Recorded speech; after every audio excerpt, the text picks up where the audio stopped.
is a deeper question altogether, which is, what do you desire? What makes you itch? What sort of a situation would you like? Let's suppose, I do this often in vocational guidance of students. They come to me and say, well, we're getting out of college and we haven't the faintest idea what we want to do. So I always ask the question, what would you like to do if money were no object? How would you really enjoy spending your life? Well, it's so amazing. As a result of our kind of educational system, crowds of students say, well, we'd like to be painters, we'd like to be poets, we'd like to be writers, but as everybody knows, you can't earn any money that way. Or another person says, well, I'd like to live an out-of-doors life and ride horses. I said, do you want to teach in a riding school? Let's go through with it. What do you want to do? When we finally got down to something which the individual says he really wants to do, I will say to him, you do that. And forget the money.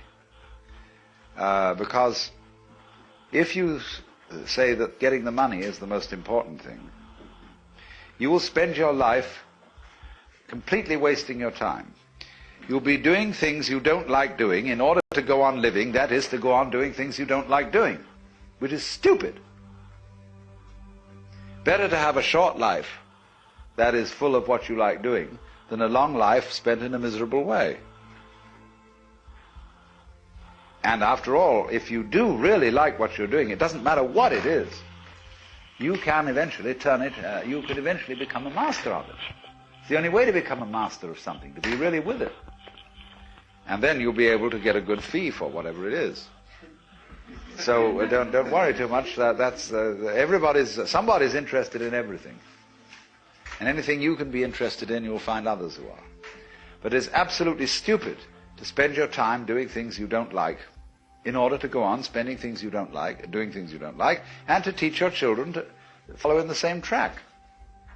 See, what we're doing is we're bringing up children and educating them to live the same sort of lives we're living, in order that they may justify themselves and find satisfaction in life by bringing up their children, to bring up their children to do the same thing, so it's all retch and no vomit. It never gets there. And so, therefore, it's so important to consider this question. What do I desire?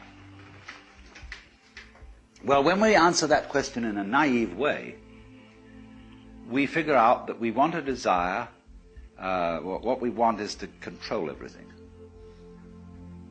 To create girls that don't grow old, apples that don't rot, clothes that never wear out, conveyances that get from one place to another instantly so we don't have to wait, power available to do anything that you could conceive and do it just instantly like that, to get this funny technological omnipotence.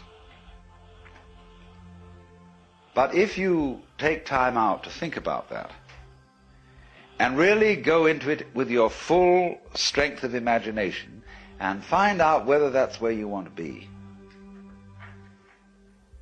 you will soon see that's not what you want.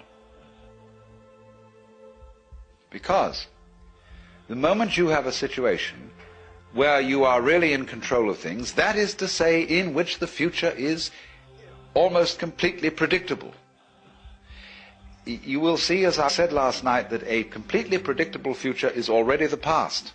You've had it. And that's not what you wanted. You want a surprise. And you don't know what that's going to be, because obviously it wouldn't be a surprise if you did. You want a pleasant surprise. But like you say, what sort of a surprise would be pleasant? And you can't really answer that. Because you know, if there are to be such things as pleasant surprises, there must also be unpleasant surprises. There must be rude shocks. So you're like somebody taking one of those wishing well boxes, tubs, where you fish in and you bring out a package. And you don't know whether you've got a dead rat in it or a new camera. And that's the way, that seems to be the thing that really excites people. But quite certainly there comes out of this inquiry a feeling of real disillusionment with the ideal of power. To be in power, to be in control, is not something that any sensible person wants. Now you may say that's shirking responsibility. That if you were a really responsible person, you would go out for power and try to use power to the best possible advantage, for the benefit of all. All right, what would be the benefit of all? Ask them. What do you want me to do with this power? I'm dictator. What would you like me to do? Well, nobody knows, because they haven't thought it through. They think of all sorts of short-range things, and they are largely conflicting and confusing, because they're not well thought out. But again, when it finally comes down to it, nobody wants to be God. Now, I think that this is the greatest possible lesson for the Western world to learn, because we are so hung up on the idea of power, of control, of being able to make everything go the right way, and we've never thought it through. When you get control of it, what are you going to do with it? And so when you think things through like that, you understand you do not want power. You don't want to control everything. And therefore, in the exploration of what you want, you get to the point where having all pleasures at your command, and they pall, and you think of new sources of pleasure. And eventually you get like the ancient Romans, who had all these mad crowds of barbarians who had to go every Saturday to the Colosseum for a show that really had to surpass everything. Because they had public baths, they had prostitutes, they had every kind of luxury.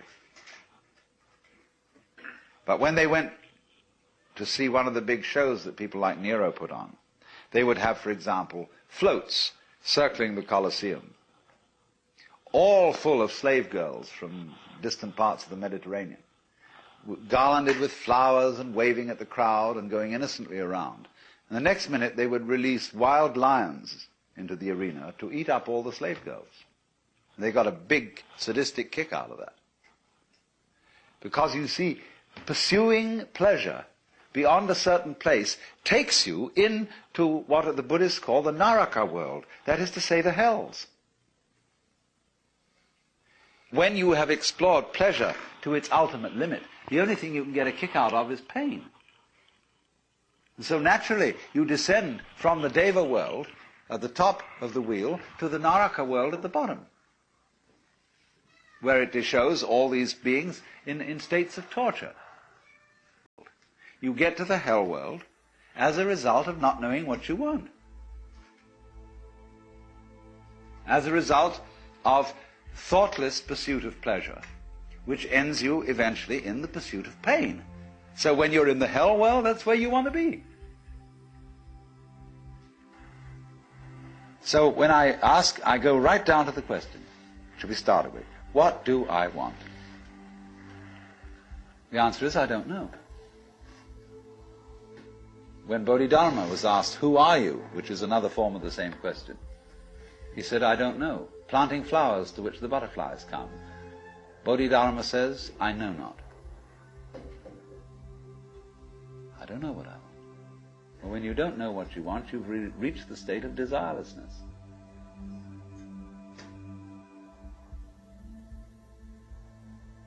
When you really don't know. But you see, there's a beginning stage of not knowing, and there's an ending stage of not knowing. In the beginning stage, you don't know what you want because you haven't thought about it, or you've only thought superficially. And then when somebody forces you to think about it and go through and say, yeah, I think I'd like this, I think I'd like that, I think I'd like the other, there's the middle stage. Then you get beyond that. Say, is that what I really want? In the end you say, no, I don't think that's it. I might be satisfied with it for a while, and I wouldn't turn my nose up at it, but it's not really what I want. Why don't you really know what you want? 2 reasons that you don't really know what you want. Number 1, you have it. Number two, you don't know yourself, because you never can. The Godhead is never an object of its own knowledge. Just as a knife doesn't cut itself, fire doesn't burn itself, light doesn't illumine itself. It's always an endless mystery to itself. I don't know. And this I don't know, uttered in the infinite interior of the spirit,